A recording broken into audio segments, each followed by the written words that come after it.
मतदान केंद्रावर कमीत कमी 2 व जास्तीत जास्त 4 ईव्हीएम म्हणजेच इलेक्ट्रॉनिक वोटिंग मशीन असतील।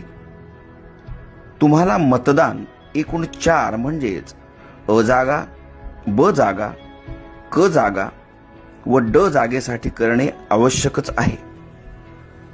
उमेदवारांच्या संख्येनुसार या 4ही जागांची आखणी ईव्हीएम मशीनवर होईल। कदाचित या 4ही जागा 2 ईव्हीएम मशीनवर आखल्या जाऊ शकतात। 4ही जागेसाठी मतपत्रिकांचे रंग वेगवेगळे दिलेले असतील।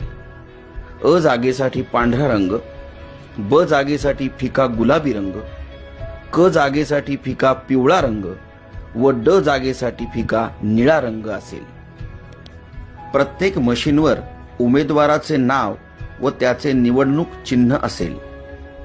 अ जागेखालील योग्य उमेदवारासमोरील बटन दाबा, लाल लाईट लागेल। याचा अर्थ अ जागेसाठी मतदान प्रक्रिया पूर्ण झाली। ब जागेसाठी हीच पद्धत वापरा, क जागेसाठी हीच पद्धत वापरा, ड जागेसाठी हीच पद्धत वापरा।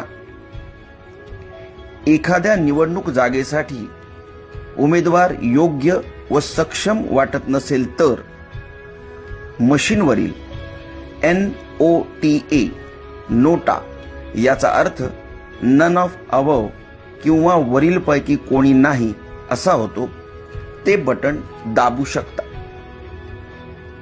पण जरा विचार करा, कारण तुम्ही भारत देशाचे सक्षम मतदार आहात आणि तुमचं एक मत देशाचं भविष्य बदलू शकतं।